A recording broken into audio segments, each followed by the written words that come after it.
Boker Tov, Shavua Tov, Chag Sameach. Vendredi, ce sera l'allumage des bougies de Hanouka.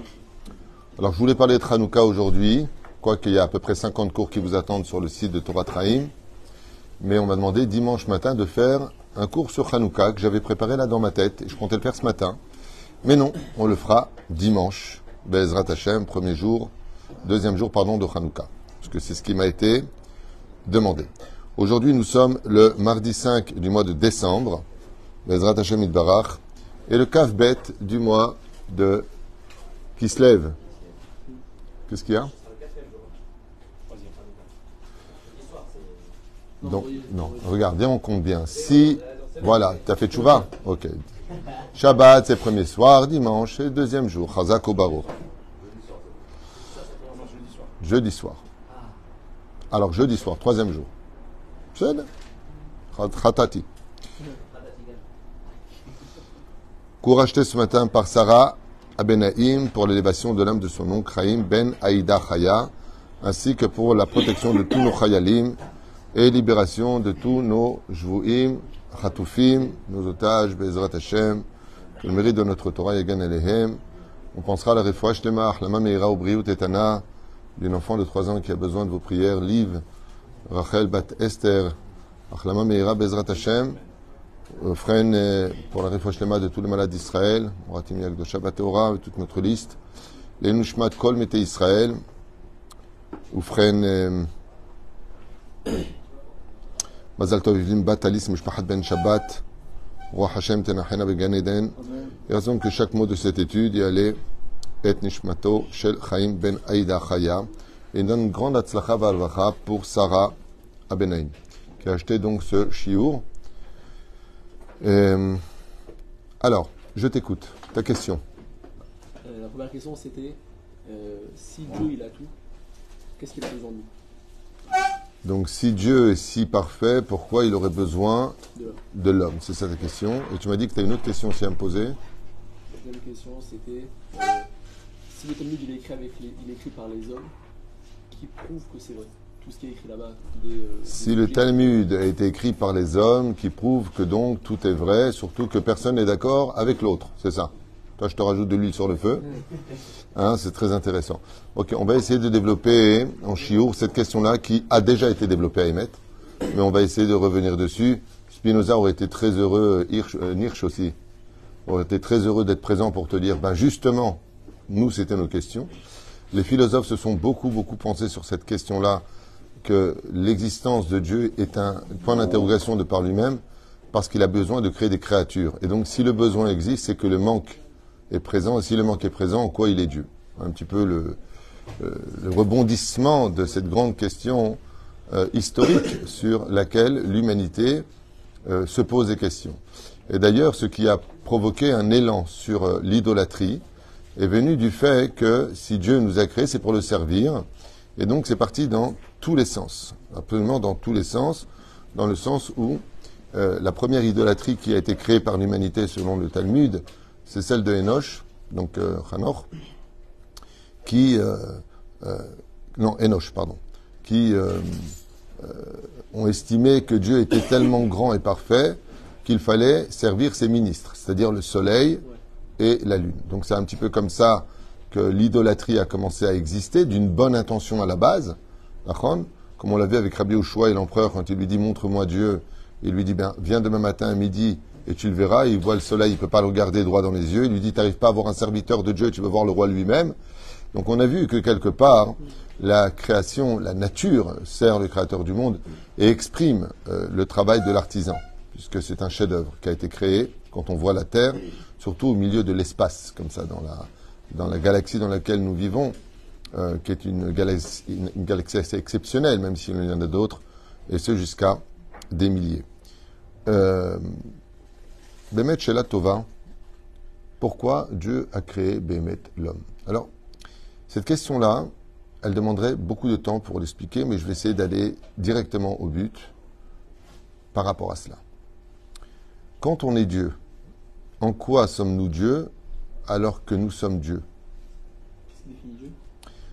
Ce qui va définir Dieu c'est son existence. Mais son existence, il n'a pas besoin de boire, de manger, d'infini, il n'a pas besoin de respirer, il n'a pas besoin d'exister, puisqu'il a créé l'existence, il a créé la définition, il a créé tout.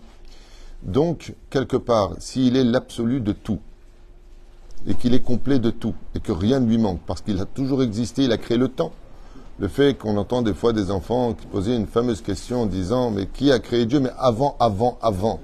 Mais le avant est une invention de Dieu.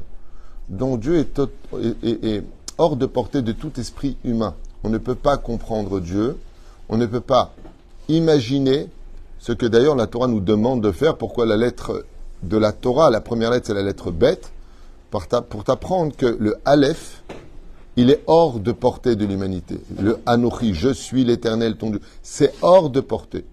Et on a vu justement dans la paracha de Yitro, dans les 10 commandements, que quand Dieu s'adresse aux enfants d'Israël, eh bien, le monde s'effondre.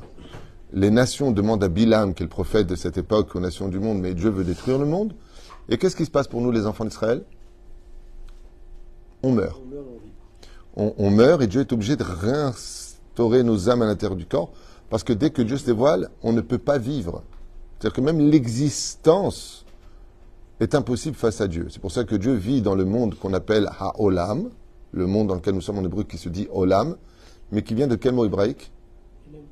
Bravo, qui veut dire celui qui disparaît. Dieu, pour laisser vivre l'humanité, est obligé de se retirer. Parce que sa complétude est tellement absolue qu'il n'y aurait pas de place pour l'existence humaine, comme l'a écrit Rabbeinu dans son livre Chayei Moharan, qu'il arrivait à un tel degré d'une approche divine que le seul sentiment qu'il ressentit, c'est la honte d'exister. Bon, c'est extrêmement profond comme explication de Rabbi Nachman, qui dit que plus tu vas t'approcher de Dieu, et tu n'as pas besoin de travailler ton humilité, hein, tu n'existes même plus. À un tel point que, Rabbeinu, il écrit, si tu as honte de respirer, plus tu ressens Hachem, plus tu as honte d'exister. Honte. C'est-à-dire que ton ressenti, il est inexplicable d'avoir honte d'exister. Mais j'y va, je fais ce que je veux, wham. Ben là, c'est carrément comment je peux penser, comment je peux respirer, on ne parle pas de mots. Donc cette situation force Dieu, pour répondre à ta question, à créer ce qu'on appelle un halal, pour laisser vivre l'autre. À l'image d'une femme qui n'est pas enceinte, qui vient de se marier, c'est comme Baruch Hashem, on souhaite un grand Mazel Tov à Noah et à Lior, qu'on a eu le mérite de marier hier soir, Cohen, et leur famille, Bezrat Hashem respective. Si tu prends le ventre d'une femme avant qu'elle tombe enceinte, il n'y a pas de place dedans. Je ne sais pas si vous êtes au courant. Il n'y a pas de place. Tu enlèves la peau, il y a les muscles. Après les muscles, il y a les boyaux. Il n'y a pas un endroit vide où il y a un gosse qui va venir. Et pourtant, au fur et à mesure de son héraïon, du fait qu'elle tombe enceinte, il va se passer un halal. Un truc incroyable. Il y a une poche qui va se créer, qui va grossir, avec un enfant qui va peser dans les 3 kilos et quelques. Si c'est un Tunisien, 5 kilos 5. Si c'est un Ashkénaze, 2 kilos. Combien t'es né, toi? Je suis sûr que tu n'as pas dépassé les 2 kilos, toi. 3 kilos 2 quand même. Pas mal. Ah oui. Donc 3 kilos 2. Mais c'est quand même pas mal d'avoir 3 kilos 2 plus la poche, plus l'eau amniotique. C'est-à-dire que quand on voit le ventre de la femme, mais où ça se trouve? Comment ça s'est créé? Eh bien, le héraïon d'une femme, le fait de voir une femme qui tombe enceinte, vient nous expliquer qu'elle est obligée de faire abstraction de sa complétude pour laisser naître la vie. Donc, si Dieu existe et qu'il est complet, pourquoi il a créé l'homme? Parce qu'il a un manque. C'est la devise des philosophes, justement, à propos de la définition de Dieu. Il y a une différence entre laisser vivre l'autre et avoir un manque. Et c'est là qu'est tout le vice, d'une certaine façon, de la question. C'est-à-dire que maintenant, je te donne un exemple. Moi, je suis très bien là où je suis, sur mon fauteuil. Un enfant vient me voir et me dit « Je suis fatigué, est-ce que je peux m'asseoir ?» Je vais lui dire « Je me pousse, viens. » Je suis obligé de me pousser pour le laisser s'asseoir. Ainsi donc, je suis obligé de créer le manque, si je peux me permettre de le dire de cette façon-là. Mais en réalité, je suis obligé de lui laisser une place d'existence. Et pour cela, étant donné que je remplis tout, puisque je suis tout, je dirais même que j'ai créé le tout, donc automatiquement, c'est traduit comme étant un manque. Alors que pas du tout. Akadosh Baruch Hu, Aya, Ove, Veillé. Le Créateur du monde, dans son humilité extrême, fait une place à l'humanité. Au niveau de l'idéologie, quel besoin? On retourne dans la question de Spinoza. Dans ce cas-là, quel besoin? Ok, tu laisses une place. Mais pourquoi tu as créé cet enfant qui dit hey, tu peux me faire une place près de toi? Cet enfant, il faut bien qu'il existe. La réponse est dans la définition de Dieu. Parce que d'être Dieu sans rien, tu es le Dieu de rien. Vous avez tout compris. Maintenant, s'il a voulu créer des spectres et des êtres, alors dans ce cas-là, il aurait dû créer que des anges. Mais les anges qui voient Dieu, face à Dieu, tout le monde se la ferme. Donc, en quoi il est Dieu? De par son émanation, je suis l'Éternel ton Dieu, et on est mort. Tout le monde est mort. Les 2 premiers commandements, il n'y avait plus personne. Donc, si l'existence de Dieu de par elle-même ne peut pas être approchée, parce qu'il est l'absolu, en quoi il est Dieu? Ben, il est Dieu parce qu'il est Dieu. Mais maintenant, imagine que Dieu crée quelqu'un qui pourrait lui donner la possibilité de dire « Je ne sais pas si tu es Dieu ». Et puis en fin de compte, ferait teshuva, le fameux mot classique. Il se remet en question et comprend en réalisant que, vous savez que la meilleure définition du mot teshuva, c'est le mot créature. Parce que si tu es une créature, c'est que tu as un créateur.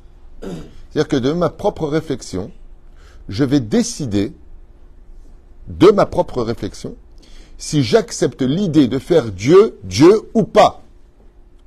Et voilà que je dis, Hachem Melech, Hachem Malach, Hachem Imloch Leolam Vaed.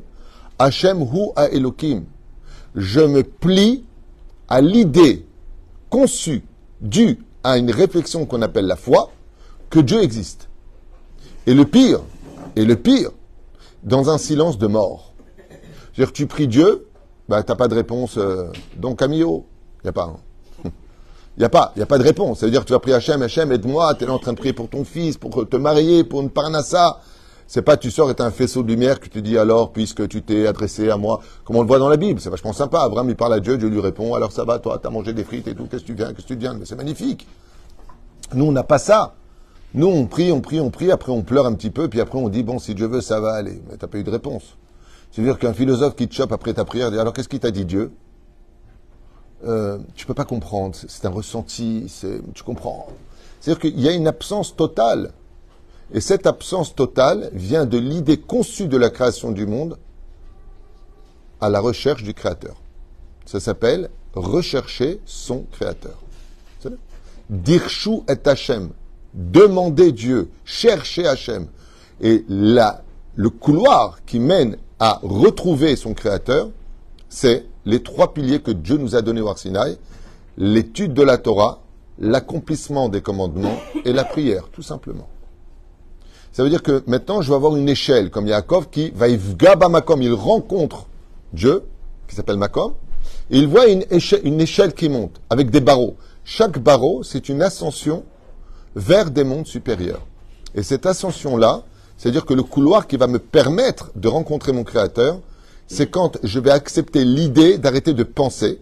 Donc c'est quand même incroyable, alors parce que l'homme a été créé pour penser, pour réagir, comme on voit dans le Talmud. C'est quoi le Talmud? C'est l'expression de la pensée qui va définir la Torah écrite, comment la vivre dans le monde réel, qu'on appelle la Torah orale. Parce que la Torah écrite ne nous donne pas d'informations du tout sur les 6 heures du lait et de la viande. C'est marqué nulle part dans la Torah. Comment doit être placée la mezouza? Est-ce que c'est le fronton du haut, à droite, à gauche? Est-ce que c'est le fronton extérieur, intérieur? Et qu'est-ce que c'est une mezouza? Est-ce que c'est carré, c'est rond? Et qu'est-ce qui a marqué dessus? Peut-être qu'il fallait mettre les 10 commandements. Qui t'a dit que c'était Shema, Ve'afta et Ve'aya? D'accord? Les tfilines, c'est marqué nulle part qu'ils doivent être noirs. La Gemara dans Shabbat nous dit Xera. C'est un Xera Moshe Ber Sinaï, mais peut-être qu'ils auraient dû être roses. Tellement pastel, blanc. Allez, blanc, des tfilines blancs. Le cheval blanc, là, tu as des tfilines blancs. C'est magnifique. D'accord? Et qui t'a dit qu'il ne faut pas mettre un diamant? Si c'est si élevé que cela, alors pourquoi tu me mets 3 poils de veau qui rappellent la faute du veau d'or sur les tfilines? Qui a dit une chose pareille? Qui a dit que les lanières doivent être noires? Qu'est-ce que tu en as à faire si elles étaient marron comme le cuir, très souvent est vendu?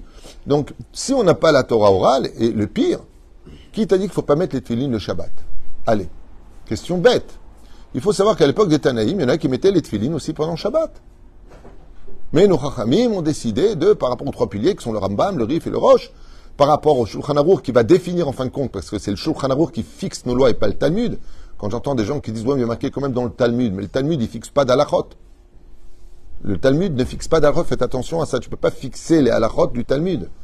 C'est dans les Rishonim Acharonim qu'on retrouvera le domaine de l'halacha, même si à l'époque, chaque Tana avec sa Keila pratiquait ses mitzvot à son niveau à lui, ce qui fait que ça différencie qu'on appelle la tradition. Mais en réalité, tous ces penseurs juifs ne disent rien qui vienne de leur réflexion personnelle. Et c'est pour ça qu'ils sont obligés d'amener des références. Quand, par exemple, un Rishon, on va prendre un Rishon comme le Rambam, comme Rabbeinu Yonah, tous ceux qui ont existé comme Rashi. Mais sur quoi tu te bases pour dire ça? Il n'y a pas de pensée personnelle qui vient de l'homme. Rashi se base, on va prendre deux gros, vraiment références de Rashi. Rashi se base selon Rabbi Moshe Darshan, Midrash Tanchuma et la Gemara. C'est vraiment les trois grosses références de Rashi. D'accord? Il y en a d'autres.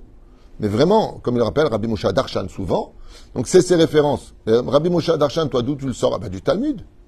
Mais toi, le Talmud, d'où tu le sors? Des Tanaïm.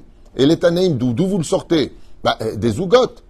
Et les Zougot, d'où ils les sortent? De la Knesset Agdola.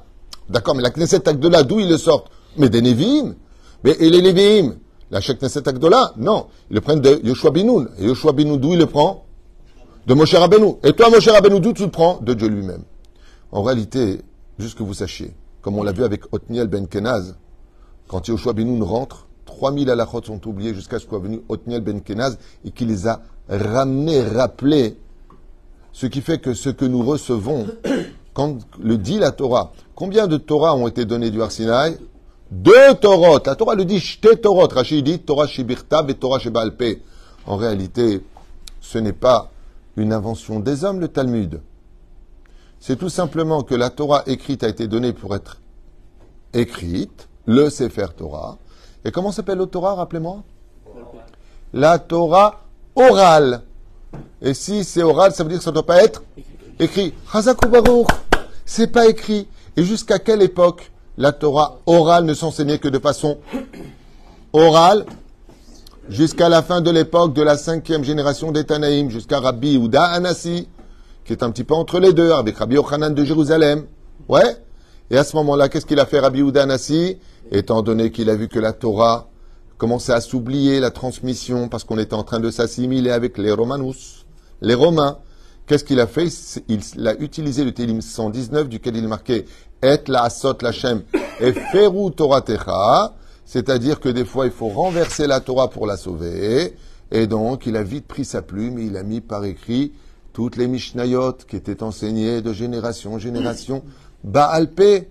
Donc quand Rabbi Yehuda Hanassi va commencer à créer le socle de la Torah orale, qui sont les Mishnayot, ensuite sur lequel il y a voulu l'Iklabesh Agmarot, c'est-à-dire les commentateurs qui vont essayer de définir, de décortiquer chacune des puissances codées dans chaque Mishnah, de comment la comprendre, Marloket Hillel veShamai, Shmaya ve'Avtalion, veChanal ze'aderech, et ainsi de suite. Ils vont mettre par écrit cette Torah orale, qui d'ailleurs, je le rappelle pour ceux qui ne le savent pas, est considérée comme étant un jour noir pour le peuple d'Israël. Comment on a pu mettre la Torah orale par écrit? C'est un échec. C'est un échec. Et c'est pour cela d'ailleurs que les feuilles, c'est incroyable, parce que quand on avait la Torah orale qui était transmise, ben on la transmettait par le roi, par la parole, ouais, elle était fluide. Mais quand tu l'as mis sur des livres, les livres viennent de quelle matière, appelez-moi? Hein, les livres viennent de la vache. Ok, bon, mais chez moi, ils viennent de l'arbre. Chacun ses planètes. Hein. Je ne sais pas de quelle planète tu viens, mais en tout cas, nous, on fait des feuilles de livres à partir d'arbres. Hein. Je ne sais pas si vous êtes au courant, mais ça vient d'un arbre. Et c'est pas pour rien que ça vient d'un arbre. C'est tout simplement que, comme le disent les Mekoubalim, la Torah orale vient du Etz Hadaat maintenant. Alors qu'avant, elle venait du Etz Chaim. La Torah, c'est le Etz Chaim. Et c'est pour cela que maintenant qu'elle vient du Etz Hadaat, Tov Vara, elle est empreinte de Mahloket. Elle est empreinte de conflit. Parce que dedans, il y a le bien et le mal, Pérouche Davar, que maintenant, il va y avoir des divergences d'opinion sur cette fameuse Torah. Ce qui fait que la question que tu poses en disant ouais, mais enfin bon, le Talmud a été écrit, les halachot ont été écrits par les hommes, c'est la plus grosse gourde que l'on peut poser comme question, vraiment la plus grosse gourde, sauf si on n'a pas compris d'où venaient ces références. Je rappelle que le Rambam, qui a écrit le Mishneh Torah, Yad HaChazaka, son livre a été brûlé et rebrûlé et rebrûlé parce que c'était un livre qui n'avait pas de référence. Et on considère, écoutez bien, parce que c'est quand même vachement important, dans la Torah, on considère que celui qui écrit un livre sans donner les références est un koffer. C'est un homme dangereux, il est interdit d'étudier ses livres. D'où tu sors une chose pareille? Sur qui tu t'es basé? Qui, au-dessus de toi, dans la transmission, qui remonte jusqu'à Moshe Bar Sinaï, première Mishnah de Masechet Avot, Moshe Kibel, Torah Sinaï, il a reçu toute la Torah du Sinaï, tout, absolument tous les commentateurs, toutes les Gmarot, toutes les Halachot, toutes les Agadot, toutes les Sifra, Akol ou Kibel, ok? Umsara, Masoret, Umsara, les Yoshua, et ensuite, on arrive jusqu'à aujourd'hui. Prenez n'importe quel livre devant vous. Prenez les halachot du Rav Ovadia Yosef. Ok? Vous avez, par exemple, dans son shoot, il y a Bia Omer. Vous avez une question qui fait une ligne. Vous avez une réponse du Rav Ovadia qui fait 2 lignes. Et ensuite, vous avez quoi? Vous avez 5 pages en tout petit de référence. Ça veut dire pour répondre les 2 lignes de la réponse qui donne à la halakha qui est posée, le Rav Ovadia recommence-toi à partir des Mishnayot, des Gemarot, ensuite des Rishonim, des Acharonim, des Deot qui ont été donnés de chaque Rav. Ensuite, il comptabilise le nombre de majorités, combien il y a de Rav qui sont plus importants, par exemple, que les autres au niveau de leur notoriété. Ensuite, au niveau de Yachid Verabim, Alacha Kerabim, on a une grande partie des poskim qui disent que c'est permis, une minorité qui disent que c'est interdit. Yachid Verabim, Alacha Kerabim. Donc, on va selon la majorité. C'est-à-dire que le Rav Ovadia, pour te répondre 2 lignes à une question d'Alachot pour savoir comment on fait, tu as juste 5, 6, des fois 10 pages de référence que tu te fatigues à la fin, tu oublies la question. Tellement il va t'amener par A plus B que c'est pas bon, dis-moi, Yosef, hein, qu'est-ce que tu penses? Allez, on lui fait plaisir à celui-là. Allez, permis, va. Allez, vas-y, tu fais ce que tu veux. Non, ça c'est peut-être bon pour d'autres religions, puis chez nous, non. Chez nous, on a des références qui sont claires, nettes et précises. Ce qui fait que rien ne vient de l'homme. La question est faussée. D'accord? Maintenant, ce que l'on pourrait éventuellement dire de façon assez déplacée, c'est l'histoire d'un jour, un très très très grand écrivain a écrit un livre qui a fait un best-seller, et les gens qui sont venus ne savaient pas qui remercier. La plume qui a écrit le livre ou celui qui l'a tenu. Alors ils ont dit, on fait la fête à qui là? Est-ce qu'on fait la fête à la plume? Parce que la plume, elle a dit, c'est moi qui ai écrit le livre. Bah oui, c'est moi. T'aurais pu l'écrire avec ton doigt, toi? Non. Alors, qu'est-ce que tu fais?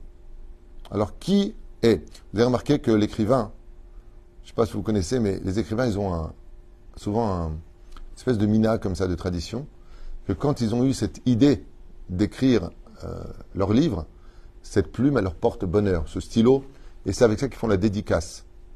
Eh bien, c'est exactement pareil. Le Créateur du monde, quand il a écrit la Torah écrite et la Torah orale, eh bien, il est venu la signer avec cette même plume qui s'appelle les Talmidei Chachamim, pour laquelle la dédicace est faite.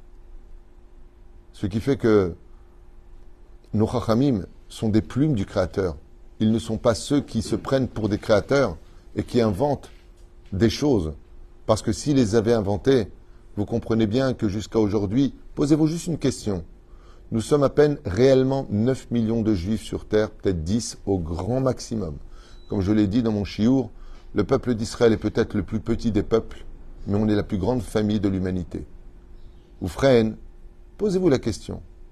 Dans le monde entier, et ce depuis l'expulsion des Juifs de leur terre il y a 2000 ans de cela, par Titus, sans qu'on se contacte, sans qu'on se connaisse, dans tous les pays du monde entier, on met tous les mêmes téphilines, au même moment.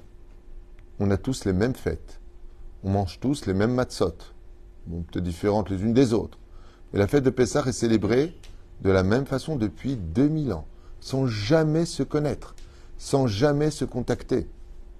Moi, je me rappelle qu'une fois à l'aéroport, on était vraiment plusieurs juifs, mais très cosmopolites, de tous les pays, et personne ne comprenait l'autre. On était à Los Angeles, on devait faire Mincha, et bon, je ne sais pas qui il était, il y a des Ashkénazes, des Sfarad, il y avait aussi des personnes de couleur.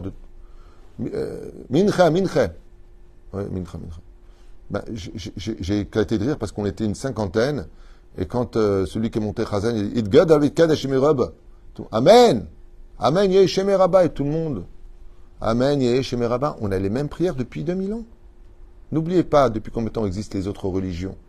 Et combien de choses sont différentes les uns et des autres. entre les protestants et les catholiques et les chrétiens et les physiciens et comment ça s'appelle les... Non, c'est luthérien.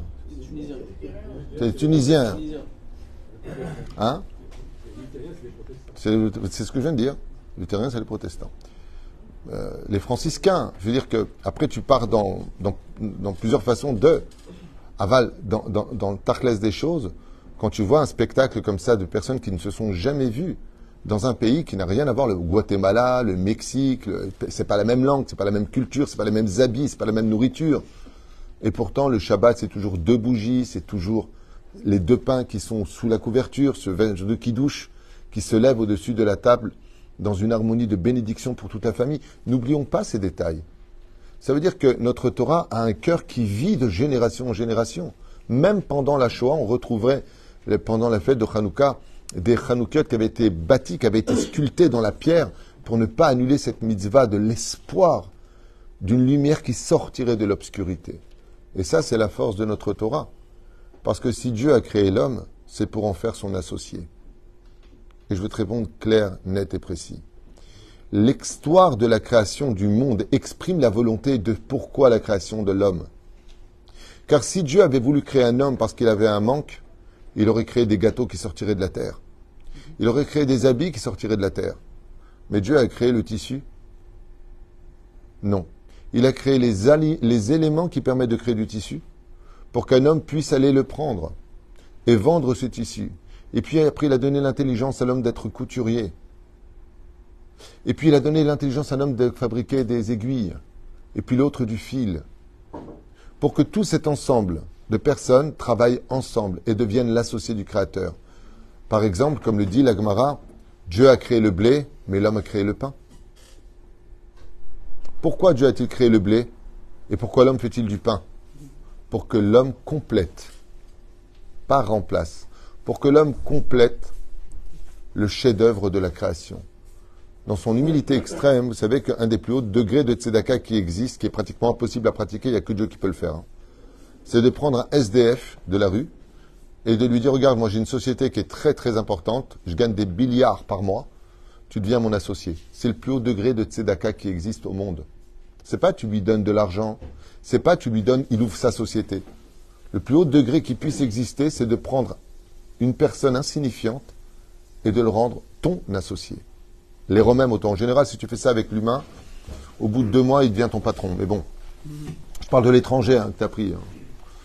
S'il a un cœur pourri, il te le rendra avec une ingratitude hors du commun. Mais le Créateur du monde, il a pris l'humanité pour en faire son associé. C'est marqué noir sur blanc d'ailleurs où? Dis-moi d'où tu sors ça. Du Balakati, dans la première Mishnah, justement, là-bas c'est marqué Al-Shoshat Varim. Ah, c'est dans la 2e Mishnah du 1er chapitre de Masechet Avot.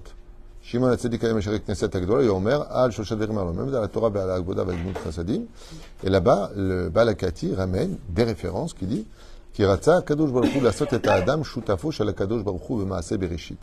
Car le Créateur du monde a voulu faire de l'homme l'associé. Donc il demandait des tefilines. Ben, si c'était le cas, les tefilines ils devraient pousser sur des plantes exotiques, non?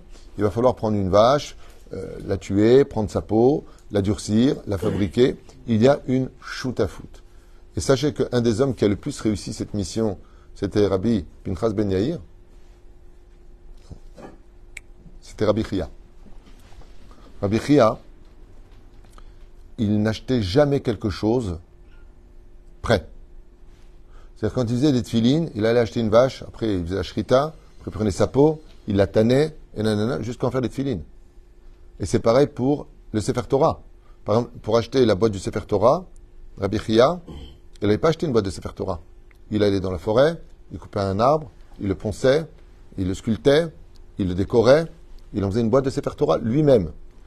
C'est le seul dans le monde d'en haut duquel le Talmud nous dit que il n'a pas d'ange pour tirer son char de feu qui l'emmène d'un Gan Eden à un Gan Eden dans le monde des Lumières. Il est tiré par la Shrina elle-même. C'est-à-dire son char, il part tout seul.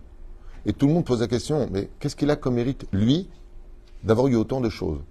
Eh bien, il a pris le potentiel que Dieu lui a donné physiquement pour servir à Kadosh Baruch Hu au maximum. Ou l'olakar, on dit en hébreu, lakar mina mouchan. Il n'a pas pris de ce qui était prêt. Il a pris de ce qui n'existait pas pour faire exactement comme Dieu qui a créé le monde. Me'ain yesh. De rien, de l'inexistant, je vais créer l'existant. Et pourquoi il a eu un tel mérite, dit le Talmud? Parce qu'il a compris exactement le but de la création du monde. Le but de la création du monde, c'est d'être, avec l'intellect que Dieu nous a donné, eh bien, l'associé d'Hachem. C'est quoi l'associé d'Hachem? Une personne est pauvre. Si Dieu est puissant, il a qu'à lui donner de l'oseille. Pourquoi il passe par moi? Parce que je suis l'associé d'Hachem. Et en tant qu'associé, comme l'argent que Dieu m'envoie est à lui, Lia Kesev Eliazav, le fait de donner de la tzedaka à une personne qui est dans le besoin, automatiquement me rend associé du Créateur du monde. Et sachez que d'être à ce niveau-là, d'être l'associé de Dieu, c'est le plus haut rang que l'on pouvait atteindre au niveau du service divin. Cette inquiétude d'un associé, par exemple, quand la société va mal pour l'un et pour l'autre, vous comprenez bien qu'il n'y a pas un associé qui va aller en vacances et l'autre qui va pleurer. On est associé. Si la société est en train de s'effondrer, eh bien, l'association est en train de s'effondrer, ou que la société s'effondre, on va être mal tous les deux. C'est ce que ressentent les tzadikim de notre génération et de toutes les générations. Quand ils voyaient le peuple aller mal, alors ils étaient mal. Quand ils voyaient le Créateur du monde, où ses projets étaient oubliés parce que le Shabbat n'était plus respecté, les gens ne mangeaient pas forcément cachère, l'Anida, on mettait ça de côté, la terre d'Eretz Israël, notre terre, était oubliée parce qu'on était trop bien installés. Au lieu de venir la conquérir et de venir nous installer sans aucune retenue sur notre terre, comme le prescrit la Bible. Marrant l'histoire de la Bible. Elle intéresse les procédures judiciaires, je jure de la vérité, toute la vérité, rien que la vérité, et quand ça ne les intéresse pas, mais la Bible, c'est pas une référence. Ça me rend fou. C'est l'histoire d'un mec qui avait pris un appartement, l'autre il est venu squatter son appartement, et vous savez que si tu squattes l'appartement aujourd'hui, tu peux faire tes... C'est pas compliqué. Tu veux un appartement en France, c'est pas compliqué. Hein. Tu attends que la personne aille travailler, tu rentres, tu casses les serrures, tu t'installes, tu changes les serrures, tu es chez toi. Il faudra 3 à 4 ans pour te sortir de l'appartement. Vous savez ça? Donc quand tu as cet esprit débile, parce qu'on va être un fou pour faire des choses pareilles, tu comprends complètement que les références n'ont plus de... En fin de compte, c'est la loi de la blata, on dit en tunisien, c'est la loi du culot, quoi. C'est celui qui sera le plus hautain qui l'emportera dans ce monde. Des choses qui sont absolument abjectes. Pourquoi? Parce qu'il suffit simplement de montrer le contrat d'acquisition. Quand tu as un contrat qui prouve que la maison est à toi, pourquoi tu attends 3 ans pour une procédure? Non seulement tu dois mettre la personne dehors, mais en plus de ça, il doit payer des dommages à intérêt de t'avoir saccagé ta maison. Il faut être fou pour faire des lois pareilles. Il faut être vraiment débile pour faire des choses pareilles. C'est du pur vol, à l'état pur. Selon la Torah, ces gens-là, hormis le Ogmat Nefesh, qu'on appelle le préjudice moral, volent un lieu qui ne leur appartient pas. C'est de la pure jalousie. Hashem Ishmor Virachem. En tout cas, c'est comme ça que la Torah voit les choses, et personnellement aussi. Hein. Je vous dis franchement, dans la Torah, mamash maod lizer.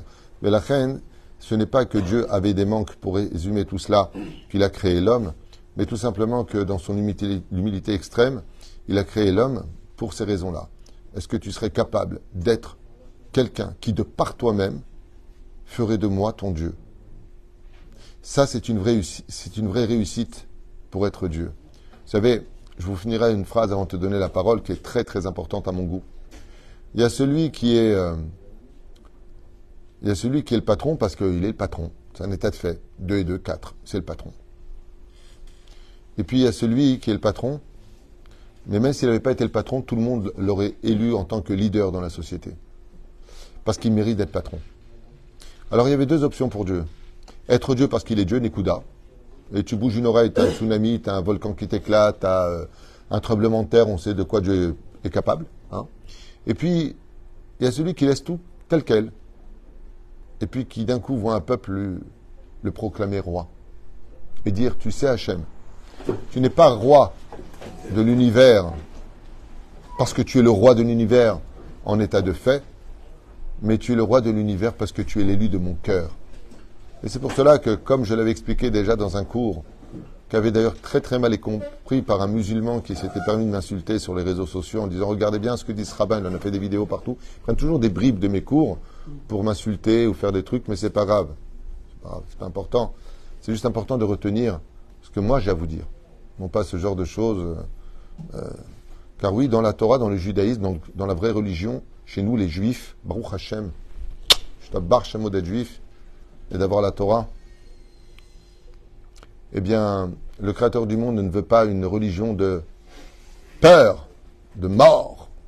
Tu fais pas, je te coupe la tête, tu fais pas, je te coupe les pieds, tu fais pas, je te coupe les bras, tu fais pas, je te clate, je vais te tuer, fils de machin, t'es mort. Dieu veut pas d'animaux. Ce genre de phrase, Dieu n'en veut pas. Ça n'intéresse pas. Si c'est tout placé selon un système dictatural, alors dans ce cas-là, Dieu n'aurait pas créé l'homme, il aurait créé que les anges.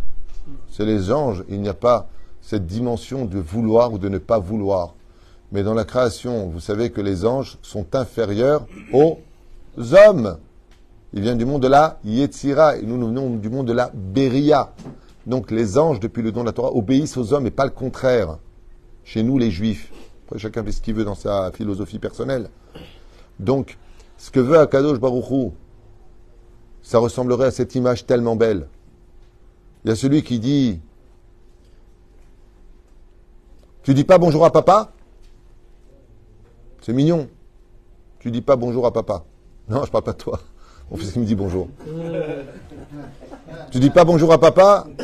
Et puis, il y a celui qui, quand il rentre, t'as le gosse qui se lève de lui-même et qui court vers son père et qui ouvre les bras et qui l'embrasse de toutes ses forces et qui lui dit « Papa ». Qu'est-ce que vous préférez?